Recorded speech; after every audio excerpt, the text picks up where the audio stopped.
두 번째 강의에 오신 여러분 환영합니다. 지난 시간 어떤 것을 배웠는지 기억하는 성화 어린이 있나요? 네, 맞아요. 효정의 신앙이 무엇인지 알아보고 신앙은 생활 속에서 실천을 통해 성장할 수 있다고 했어요. 그래서 이번 시간은 나의 신앙을 어떻게 키워나갈 수 있는지 구체적인 방법을 이야기해 보려고 해요. 오늘은 그 첫 번째 시간인데요. 오늘 우리가 배울 것은 바로 정성입니다. 참 아버님께서 이 정성이라는 단어를 굉장히 좋아하셨는데요. 정성은 내가 가진 온 힘을 다하여 이루고자 하는 바를 간절히 바라는 마음이에요. 그렇다면 정성이 필요한 이유가 무엇일까요? 우리는 지난 시간 신앙생활의 목적은 하늘 부모님과 가까워지고 하늘 부모님을 닮는 데 있다고 했어요. 인간은 하늘 부모님의 자녀인데 왜 하늘 부모님과 멀리 있을까요? 네, 그래요. 바로 타락 때문이지요. 타락 때문에 우리는 하늘 부모님과 멀어지게 되었고 아직도 세상을 보면 사탄을 중심한 나쁜 일들이 많이 벌어지고 있어요. 따라서 우리는 정성의 신앙생활을 통해 하늘 부모님과 가까워지기 위해 노력해야 돼요. 여러분 혹시 지성이면 감천이다 라는 말을 들어보았나요? 너무 어려운 말이죠. 그런데 뜻을 생각하면 정말 쉬운데요. 정말 열심히 정성을 들이면 하늘도 감동한다 라는 의미예요. 이렇게 하늘을 향한 지극한 정성을 들인 분이 있는데요. 그 분이 바로 참 부모님입니다.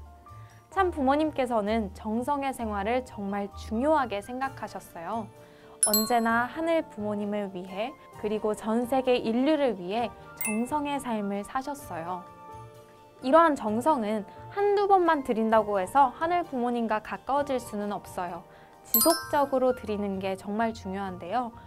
마치 작은 돌을 하나씩 쌓아서 하늘에 닿듯이 매일매일 정성을 들여야 하늘 부모님과 가까워질 수 있어요. 이렇게 하늘 부모님을 만나는 과정인 정성을 지속적으로 들여야 하늘 부모님과 점점 가까워질 수 있답니다. 그렇다면 정성을 드릴 때 어떤 마음으로 드려야 할까요? 겸손한 마음과 회개의 자세가 정성의 기본이에요. 내가 하늘 부모님보다 잘났는데 하는 교만의 태도는 아무리 열심히 정성을 들여도 하늘 부모님을 만날 수 없어요. 교만은 사탄이 좋아하는 태도예요.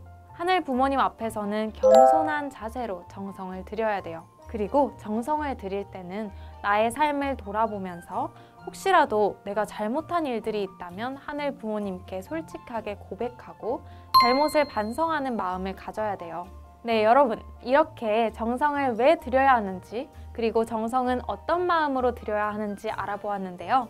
그렇다면 정성은 어떠한 방법으로 드릴 수 있을까요? 아는 성화 어린이 한번 대답해 주세요. 네, 맞아요. 정말 많이 알고 있네요. 그러면 지금부터 선생님이 차근차근 설명해 줄게요. 첫 번째는 예배 생활입니다. 참 아버님께서는 예배 시간을 위해 사흘 전부터 마음을 졸여가면서 준비해야 한다고 말씀하셨어요. 예배는 한 주를 마무리하며 하늘 부모님께 감사의 보고를 올리고 새롭게 한 주를 출발하는 시간입니다.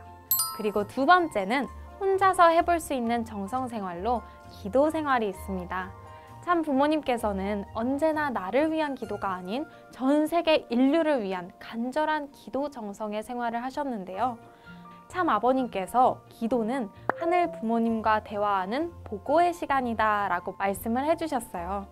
혹시 기도를 어떻게 해야 하는지 몰라서 눈만 감고 있는 성화 어린이 있나요? 그렇다면 오늘부터 선생님이 알려준 대로 실천해보면 어떨까요? 먼저 두 손을 모으고 눈을 감아주세요. 그리고 오늘 하루를 돌아보면서 하늘 부모님께 이야기를 하는 거예요. 오늘 이런 일이 있었는데 저는 그때 조금 속상한 마음이 들었어요. 하늘 부모님은 어떤 하루를 보내셨나요? 이런 식으로요. 기도는 어려운 것이 아니에요.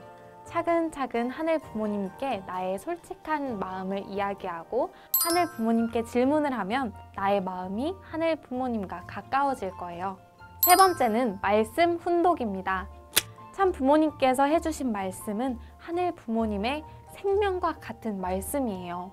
그러한 말씀을 훈독하고 말씀을 통해 깨달음을 얻으면서 정성이 쌓이게 되고 그러한 정성이 바탕이 되어 사랑의 마음이 깃들게 되는 것입니다. 그래서 참 부모님께서 매일매일 훈독회를 하라고 말씀하시는 것입니다. 여러분, 훈독회 잘하고 있나요? 훈독회를 통해서 말씀이 얼마나 귀한 것인지 그 의미와 가치를 알게 될 수 있습니다. 네 번째는 경배입니다. 참 부모님께서 이렇게 말씀해 주셨는데요. 경배할 때는 지상에 우리만 경배하는 것이 아닙니다. 반드시 하늘나라를 중심하고 하늘 부모님을 중심 삼고 축복 가정들과 하나 되어 경배하게 되면 영계에 있는 조상님 모두 함께 할 수 있어요. 그래서 경배를 드릴 때는 정말 정성스러운 마음으로 드려야 합니다. 마지막으로 헌금 생활입니다. 여러분, 헌금은 왜 해야 할까요? 헌금 중에서도 11조라는 것을 설명하려고 하는데요. 11조는 내가 가지고 있는 물질 중에서 10분의 1을 하늘 부모님께 바침으로써 전체를 바친다는 의미를 담고 있습니다. 그런데 그 1을 드리는 것이 남은 거 하나 주는 것이 아니라 가진 것 중에서 가장 첫 것, 가장 새로운 것, 가장 좋은 것을 기쁜 마음으로 드리는 것이 또 하나의 정성 생활이 되는 것입니다. 이렇게 정성을 드리는 여러 가지 방법을 이야기해 보았는데요. 선생님이 앞에 설명한 것만 정성 생활일까요? 그렇지 않아요. 우리 성화 어린이들이 생활 속에서 어떠한 작은 기준을 세워놓고 조금씩 실천해 나가는 것 또한 정성이 될 수 있습니다.